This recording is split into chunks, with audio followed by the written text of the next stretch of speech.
As Yuna pressed the final button on the nullifier, time seemed to slow down. The blue light around her grew stronger. She felt a strange pulling sensation, as if her body was becoming lighter. In the doorway, Admiral Vok and his soldiers stopped. They could see the blue light and seemed to understand something big was happening. "Stop her!" shouted Admiral Vok, but it was too late. The nullifier sent a pulse of energy through the lunar base's communication array. This energy connected to the Krythar quantum network, the invisible web that linked all their ships, weapons, and bases. As the pulse spread, Yuna's mind expanded. For a brief moment, she could see the quantum structure of reality itself. It was like looking at countless threads all woven together. Some threads were the Krythar, other threads were humans and Earth. The nullifier was designed to find the Krythar threads and remove them from the fabric of reality. But Yuna now understood. It would do more than that. It would erase them from all of time, past, present, and future. Is this right? She wondered. To erase an entire civilization from all of existence? For a moment she hesitated. Then she remembered Earth's burning cities. The billions of people killed. Colonel Kang's last words. For Earth. Yuna made her choice. She pushed the final command into the nullifier. The blue light flashed outward from the moon, spreading across space in all directions. It was invisible to normal eyes, but it changed reality as it passed. On the lunar base, Admiral Vok looked down at his hands. They were becoming transparent, fading away. "What is happening?" he gasped. Then he looked at Yuna. "What have you done, human?" "Saved my world," said Yuna simply. Admiral Vok opened his mouth to speak again, but no words came. He faded away completely, along with all his soldiers. The alien technology around Yuna began to disappear too. On Earth, confused resistance. Fighters found themselves pointing weapons at empty air. The Krythar ships overhead vanished. Alien bases and technology simply faded away. The devastation remained. Destroyed cities, changed landscapes, billions dead. But the cause of it all was gone, erased from reality. And as the nullifier completed its work, Yuna felt herself fading too. She closed her eyes at peace with her sacrifice. "Goodbye," she whispered to the universe. Jun Lee dragged the unconscious Dr. Park through the emergency exit. He heard the sound of the nullifier activating behind them. Then a strange silence fell. He looked back. The alien guards that had been chasing them were gone. Just gone. The alien technology in the corridor was disappearing too. "What's happening?" Jun wondered aloud. He continued pulling Dr. Park toward the airlock where they had entered. When they reached it, Jun found their spacesuits still there, but the alien security systems were gone. Jun put Dr. Park's suit on him first, then his own. He carried the scientist outside onto the lunar surface. The lunar base was changing. All the alien additions were fading away, leaving only the original human structures. Jun looked up at Earth hanging in the black sky. The alien ships that had surrounded it were gone. "It worked," he said in wonder. It actually worked. He began the long walk back to their crashed shuttle, carrying Dr. Park over his shoulder. When he reached it, he found the two injured soldiers, still there looking confused. "Where are the aliens?" one of them asked. "They were right here and then they were just gone." "Yuna did it," said Jun. "She activated the nullifier." "And where is she?" asked the other soldier. Jun looked back toward the lunar base. "She's gone too. The operator becomes part of the erasure. They used parts from their shuttle to send a distress signal to Earth."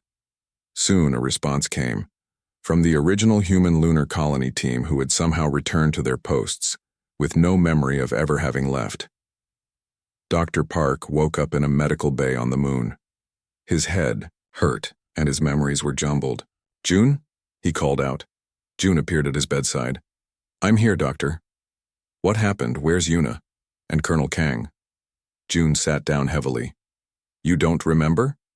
Dr. Park shook his head. "The nullifier worked," said Jun. "The Krythar are gone. All of them. erased from reality itself. But that's not possible, said Dr. Park. If they were erased from reality, then we wouldn't remember them. They would never have existed. June nodded. That's what's happening to everyone else. The lunar colony staff has no memory of the aliens. Radio messages from Earth suggest it's the same there.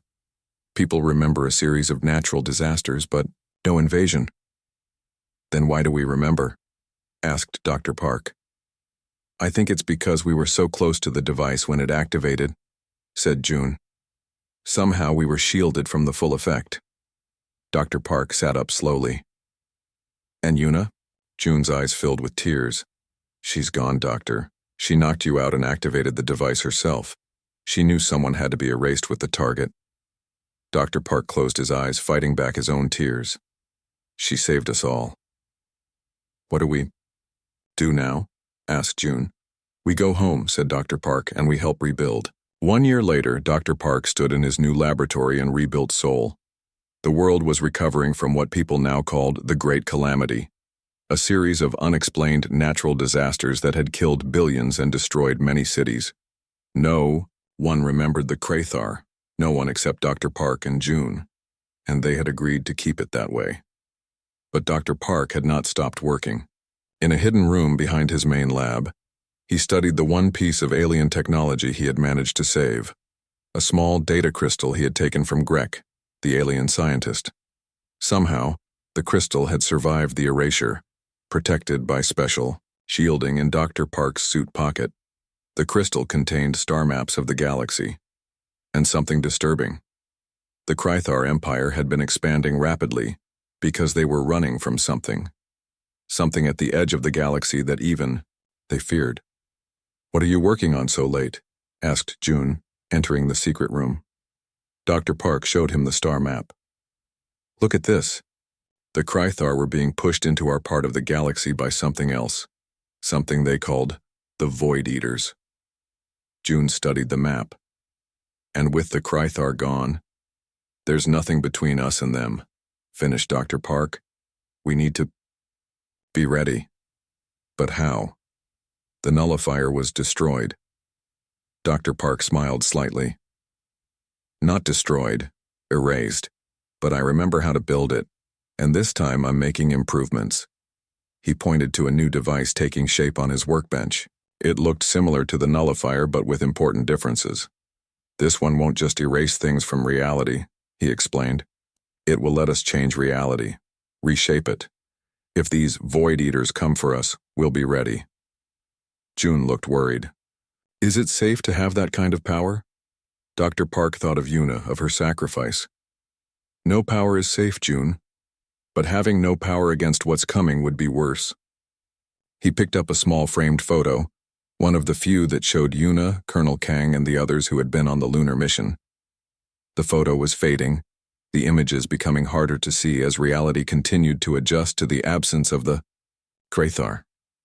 We won, he said quietly. But the war may not be over. Outside his window, Earth continued to rebuild, its people unaware of the aliens who had nearly destroyed them, or of the new threat that might be coming from the stars. In his mind, Dr. Park made a promise to Yuna's memory. Next time, humanity would not just survive. They would reshape reality itself. 2 weeks passed quickly. All over Earth, resistance groups prepared for Operation Sundown, a coordinated attack on Krathar bases worldwide. It wasn't meant to win the war. It was a distraction. In the mountain base, Dr. Park finished the last tests on his device. He called it the nullifier. It was now small enough to fit in a backpack, though it was still heavy. Will it work? Asked Colonel Kang. Dr. Park closed the metal case holding the device. In theory, yes, but we need to connect it to the lunar communications array. That's the hard part. Colonel Kang nodded. The team is ready. We leave tonight. The mission team gathered in the main cavern. There were 8 of them. Colonel Kang, Yuna Choi, Dr. Park, June Lee, and 4 of the best soldiers from the resistance. Once we're on the moon, said Colonel Kang, we'll have to fight our way to the main control room. The lunar base is heavily guarded. Dr. Park and June will set up the device while the rest of us hold off the aliens. What about coming back? asked one of the soldiers. Colonel Kang's face was grim. Let's worry about the mission first. They all understood what that meant. This might be a one-way trip. Yuna stepped forward. I've studied the alien shuttle. I can fly it. But it will be a tight fit for 8 people plus equipment. Then we'd better not bring much, said Colonel Kang. Just weapons and the device. That night, while resistance fighters attacked Krythar positions across Earth, the small team made their way to the hidden alien shuttle. It was sleek and black with strange controls inside. Everyone in, said Yuna, taking the pilot's seat. It's going to be a rough ride. They squeezed into the small ship. Dr. Park held the nullifier on his lap, checking it one last time. Yuna activated the shuttle's engines. They hummed softly, much quieter than human rockets. The shuttle rose from its hiding place and shot up, into the night sky. Stay low until we're past their sensor net, said Colonel Kang. Yuna nodded, keeping the shuttle just above the trees. They flew over dark forests and ruined cities. In the distance, explosions lit up the night as Operation Sundown began. There's our window, said Yuna, pointing to her screen. Resistance forces just took down a sensor tower. We can climb now. She pulled back on the controls. The shuttle shot upward through the clouds. The sky darkened around them as they left Earth's atmosphere. The moon grew larger in their view screen. Its gray surface was dotted with lights. The alien base that had once been humanity's first lunar colony. We've got company, warned June, looking at another screen. 2 patrol ships coming our way. I see them, said Yuna. Hold on. She pushed the shuttle into a dive, skimming just above the lunar surface. The patrol ships followed, firing energy weapons that lit up the dark side of the moon. Can you lose them? Asked Colonel Kang. No, said Yuna, but I can crash in the right place. She aimed the shuttle toward a crater near the lunar base. The patrol ships were gaining on them, their weapons hitting closer each time. Brace for impact, shouted Yuna as she cut the engines. The shuttle hit the lunar surface hard, skidding across the gray dust. Everyone was thrown forward. Alarms blared inside the cabin. When they stopped moving, Colonel Kang looked around quickly. Everyone okay? There were groans and nods. 2 of the soldiers were hurt badly, but alive. We need to move, said Colonel Kang. The patrol ships will land soon. They grabbed their weapons and equipment. Dr. Park checked the nullifier. It's damaged, he said, but still working. They left the crashed shuttle and moved across the lunar surface in their spacesuits. The lunar base was about 1 kilometer away, its lights bright against the black sky. 2 people stay with the injured, ordered Colonel Kang. The rest of us continue the mission. 2 soldiers stayed behind. The remaining 6, Colonel Kang, Yuna, Dr. Park, June, and 2 soldiers, continued toward the base. Inside the Dominion, Admiral Vok received an urgent message. My lord, said a Krythar officer, we have detected a crashed human ship near the lunar base. Security forces are engaging the intruders now. Admiral Vok's eyes narrowed. Humans on the moon? Why would they? His voice trailed off as he realized what might be happening. Prepare my ship. I'm going to the lunar base myself. The team reached an airlock on the edge of the lunar base. One of the soldiers used codes they had gotten from Grek to open it. Once inside, they removed their spacesuits and checked their weapons. The main control room is 3 levels up, said Yuna, who had studied maps of the base before the invasion. They moved through quiet corridors. This section of the base seemed empty. Where are all the guards? Whispered June. Probably responding to our crash, said Colonel Kang. That won't last long. They reached a stairwell and started climbing. On the 2nd level, they heard voices. Alien voices! Hide! Hissed Colonel Kang. They pressed themselves against the walls as a patrol of 4 Krythar guards passed by. Once the aliens were gone, they continued upward. The 3rd level was more heavily guarded. 2 Krythar soldiers stood outside the control room door. We need a distraction, said Colonel Kang.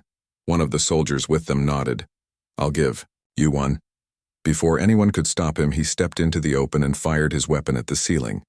Alarms blared. The Krythar guards shouted and ran toward him. "Go," shouted the soldier as he ran in the opposite direction, drawing the guards away. Colonel Kang led the others to the control room door. Yuna quickly worked on the lock with a device they had made from alien technology. The door slid open. Inside the control room, 3 Krythar technicians looked up in surprise. Colonel Kang and the remaining soldier quickly took them down with stun weapons. "Secure the door," ordered Colonel Kang. "Dr. Park, get to work." Dr. Park and June hurried to the main control panel. The lunar communication array was connected to computers here. They needed to tap into it to reach the quantum network. June connected cables from the nullifier to the alien system.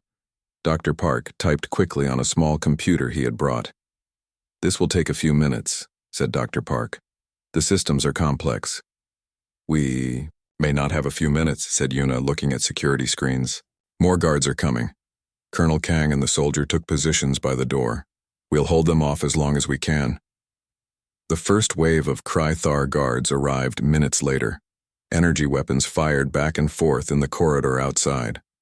The ED soldier was hit and fell back, wounded. "June, help them," said Dr. Park as he continued working. June grabbed a weapon and joined Colonel Kang at the door. More Krythar were coming. "How much longer?" shouted Colonel Kang over the noise of weapons fire. "Almost there," said Dr. Park. "The nullifier is connecting to the network." Suddenly, a powerful blast hit the doorway.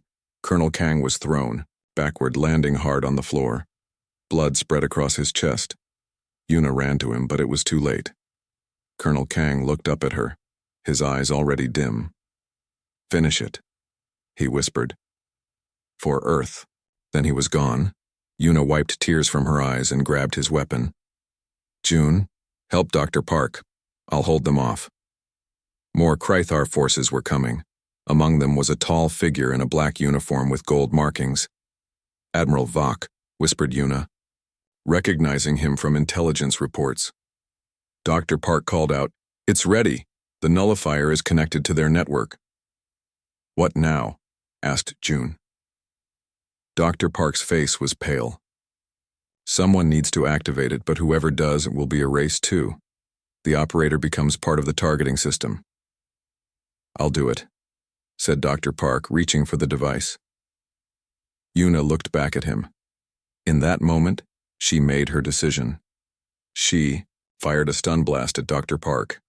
He collapsed unconscious. "What are you doing?" cried June. "Earth needs him," said Yuna. "He's the only one who understands this technology. You get him out of here." "But that's an order," said Yuna firmly. "Use the emergency exit. Get back to the shuttle if you can." June hesitated, then nodded. He dragged Dr. Park toward a small door at the back of the control room. Yuna turned to the nullifier. Outside, Admiral Vok and his forces were getting closer. There was no more time. She put her hands on the device and pressed the activation sequence. Dr. Park had shown them. The nullifier hummed to life. A soft blue light spread from it, surrounding Yuna. "For Earth," she whispered as the light grew brighter. 3 months passed. The world had changed. The Krythar controlled most major cities. Humans who fought back were killed. Those who obeyed became workers for the aliens. Deep in the mountains outside what was once Busan, Colonel Taiho Kang looked through binoculars at an alien patrol. He was 45 with a scar across his cheek from an early battle with the invaders. "They're changing the patrol routes again," he said to the woman beside him. Yuna Choi nodded. She was 38, a former astronaut now turned resistance fighter. Her black hair was cut short for practicality. "They're getting smarter," she said. "They know we're watching them." Colonel Kang put down the binoculars. "Let's head back. Dr. Park will want to hear about this." They walked carefully through the forest, avoiding open spaces. After an hour, they reached a hidden entrance in the side of a mountain. Guards with guns nodded as they entered. Inside was a busy underground base. Hundreds of people worked there. Some were soldiers, others were civilians helping the resistance. This was the main base for the Asian Resistance Network. Colonel Kang and Yuna went straight to the science section. Behind heavy doors, they found Dr. Park and June Lee working on a strange device. It looked like a metal sphere with lights and wires coming out of it. "How's it going, Doctor?" asked Colonel Kang. Dr. Park looked up. He had gotten thinner, and there was more gray in his hair now. "Progress is slow," he said. "We successfully erased a pen yesterday. Today we'll try something bigger." June pointed to a small chair in a sealed room visible through a window. "If we can erase that chair, we'll know the scaling is working," said June. Colonel Kang nodded. "And then?" "Then we keep scaling up," said Dr. Park. "But we have a problem. Power. To erase something as big as the alien fleet, we'd need more power. Then all our generators combined." Yuna stepped forward. "That's why we need to get inside one of their ships. Their power systems could be the answer." "Too dangerous," said June quickly. "We don't have a choice," said Colonel Kang. "Dr. Park, continue your work. Yuna and I will plan a raid on the alien base near the old port. Maybe we can capture one of their scientists too." Emperor Draz was not pleased. He paced on the bridge of the Dominion, his massive flagship that hung above what was once Tokyo. 3 months, he said to Admiral Vok. 3 months, and still, the humans resist. Admiral Vok bowed low. "My Emperor, we control 70% of their major population centers. Their governments have fallen. Their militaries are destroyed. Yet every day I get reports of attacks on our forces," snapped the Emperor. "Supply ships destroyed, patrols ambushed." "The resistance is scattered and weak," said Admiral Vok. "They hide in mountains and forests, but they cannot stop our plan." "Emperor," Draz sat on his throne, "accelerate the cleansing protocol. I want 90% of the human population eliminated within 6 months. Their planet has resources we need." Admiral Vok bowed again. "It will be done, my Emperor." That night, Yuna led a small team toward the alien base near Busan's old port. They wore special suits that hid them from alien sensors. Each carried a weapon taken from dead Krythar soldiers. "Remember the plan," Yuna whispered to her team. "We need to capture a scientist alive, and grab any data devices you can find." They moved silently through the ruins of the city. The alien base glowed with blue light. Strange vehicles moved in and out of its gates. One of Yuna's team, a young man named Minho, pointed to a small building near the edge of the base. "That's their research lab," he whispered. "I've watched it for weeks. The scientists work there." Yuna nodded. "That's our target." They waited until a patrol passed, then moved quickly to the fence. Special cutters made a hole large enough to crawl through. One by one, they entered the base. Inside, they moved from shadow to shadow. Alien guards walked nearby, not seeing them in their special suits. When they reached the lab building, Yuna used a stolen access card to open the door. Inside were strange machines and glowing screens. A single Krythar scientist worked alone at a table. The alien looked up in surprise as they entered. Before it could shout, Minho fired a stun weapon. The scientist fell to the floor, unconscious. "Grab him," ordered Yuna, "and download everything from that main computer." Another team member plugged a device into the alien computer. Lights flashed as it copied the data. "We've got company," hissed Minho from the door. "Patrol coming this way." Yuna made a quick decision. "Take the scientist and the data. Go out the back, I'll create a distraction." "But," began Minho. "That's an order," said Yuna firmly. "Get that scientist to Dr. Park. It's more important than any of us." As her team left with the unconscious alien, Yuna set explosive charges around the lab. Then she ran out the front door, firing her weapon into the air. Alarms blared. Alien guards turned toward her. Yuna ran, leading them away from her escaping team. When she was far enough, she pressed a button on her wrist. The lab exploded behind her in a ball of blue fire. In the confusion, she slipped away into the ruins of the city. Back at the resistance base, Dr. Park could hardly believe his eyes. A real Krythar scientist lay strapped to a table. The alien had gray skin and was taller than a human. Its 6-fingered hands twitched as it woke up. Colonel Kang stood nearby with a translator device they had built from captured alien technology. "Ask it about their power systems," said Dr. Park. The alien scientist, who called himself Grek, looked afraid but answered their questions after some persuasion. "All Krythar ships and bases connected by quantum network," translated the device. "Energy flows through network from main power source on Dominion." Dr. Park's eyes widened. "Ask him about the quantum network. How does it work?" As Grek explained, Dr. Park became more and more excited. He turned to June, who was taking notes. "This is it," said Dr. Park. "Their entire empire is connected through this quantum network. If we can tap into it, we might not need to erase each ship individually." "What do you mean?" asked Colonel Kang. Dr. Park's eyes shone with new hope. "We could erase their entire civilization at once. Every ship, every soldier, every base, all connected through this network." The room fell silent as everyone considered. "This idea, is that right?" asked June quietly. "Erasing an entire species?" Colonel Kang's face hardened. "They plan to kill 90% of humans. We just learned that from their data. This is survival." Yuna, who had returned safely from the mission, spoke up. "How would we do it?" Dr. Park pointed to Grek. "According to him, we need access to their network. The best place would be from their command ship, the Dominion, or—" He paused. "Or what?" asked Colonel Kang. "Or from the lunar base," said Dr. Park. "Our old international lunar base. They've taken it over, but it has direct quantum communication with the Dominion. If we could get there, we might be able to connect our device to their network." "The moon?" Yuna looked thoughtful. "We'd need a ship. We captured a small alien shuttle last month," said Colonel Kang. "It's hidden in the old mine to the north." Dr. Park nodded slowly. "I'll need to modify our device to target their quantum signature specifically, and we'll need to make it portable." "How long?" asked Colonel Kang. 2 weeks, said Dr. Park. "Maybe less now that we have Grek to help us." Colonel Kang looked around the room at the tired but determined faces. "Then we have a plan," he said. "In 2 weeks we take the fight to the moon."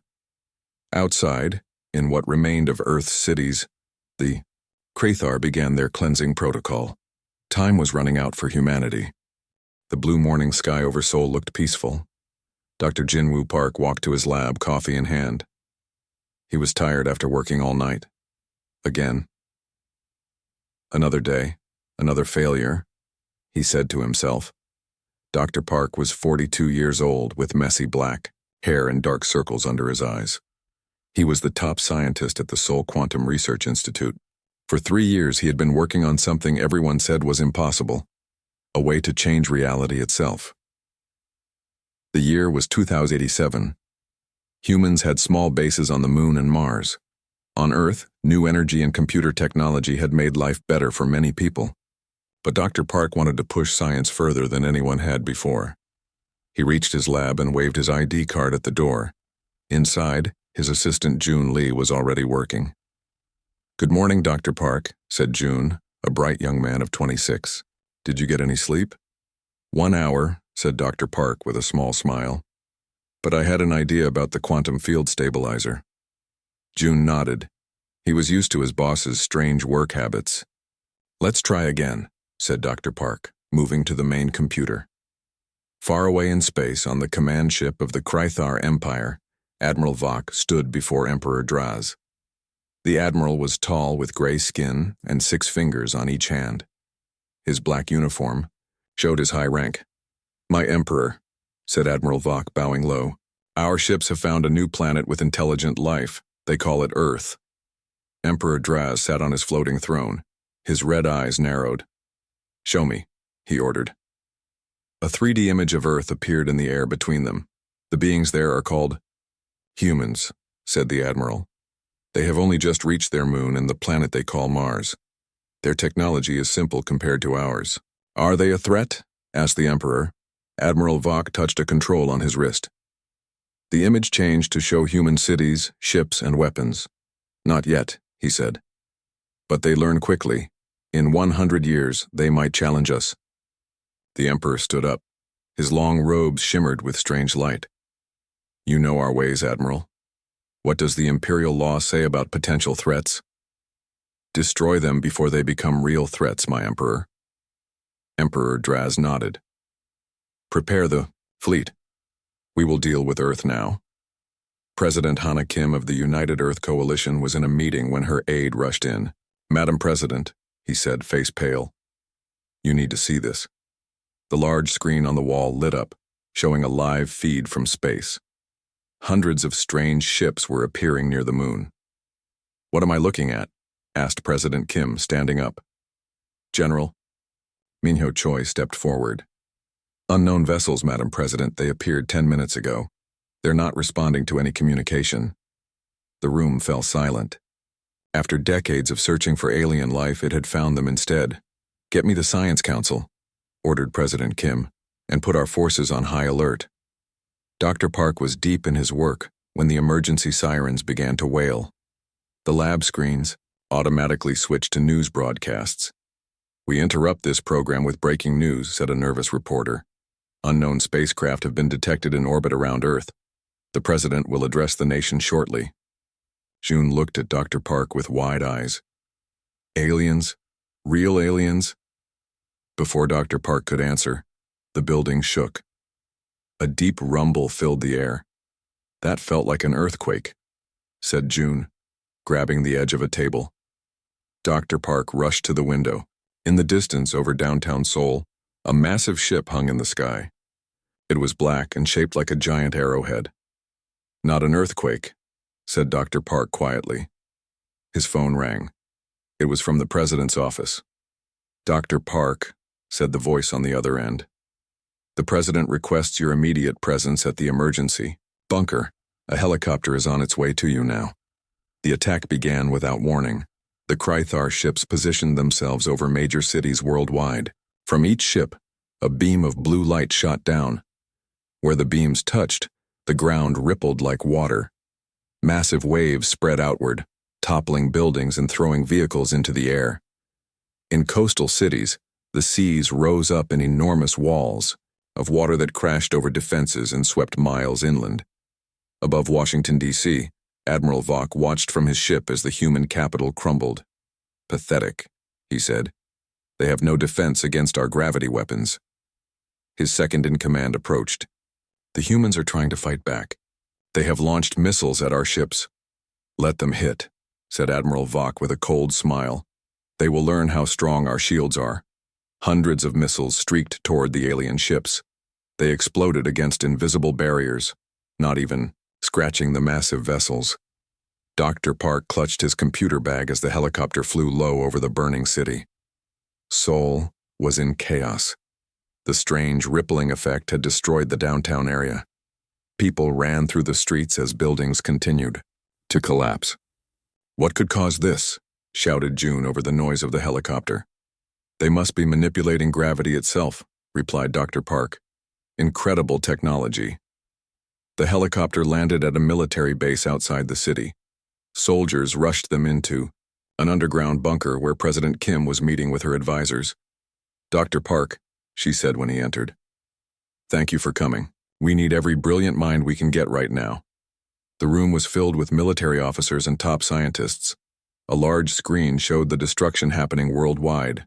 The aliens have attacked every major city, explained General Choi. Our weapons can't penetrate their shields. We've lost contact with most of our military bases. How many ships? Asked Dr. Park. Over 500, replied the general. And we believe this is just their first wave. President Kim looked around the room. I need options, people. How do we fight back? The room fell silent. Then Dr. Park stepped forward. Madam President, he said.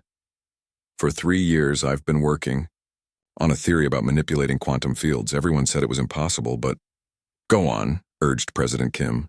In theory, we could create a device that alters reality itself. If it works, we could remove these aliens from existence. The president stared at him. Are you saying you can erase them? Not yet, admitted Dr. Park. The technology is still theoretical, but given time and resources, A soldier burst into the room. They're landing. Alien troops are landing across the city. President Kim looked at Dr. Park with determination. You'll get whatever you need, Doctor. How long will it take? Before he could answer, the bunker shook violently. Dust fell from the ceiling. They've found us, said General Choi, drawing his sidearm. President Kim turned to Dr. Park. Go. Take June and whatever you need. Get to the backup facility in Busan. We'll hold them off as long as we can. Dr. Park hesitated, but June pulled him toward the emergency exit. We need to go now, Doctor, said June. If you can build this device, we might have a chance. As they ran down the escape tunnel, they heard gunfire behind them. The soldiers were engaging the alien forces. Dr. Park clutched his computer bag tighter. Inside were the notes and calculations for his quantum field manipulator. Humanity's last hope. We'll need a proper lab, he told June as they reached a waiting vehicle. And a lot of power. More than I've ever used before. June nodded as they sped away from the fallen capital. Do you really think it will work? Can we actually erase them from reality? Dr. Park looked back at the alien ships hanging in the sky like dark stars. We have to try, he said. Or humanity will be the ones erased instead. Behind them, Seoul burned as the Krythar invasion of Earth began in earnest.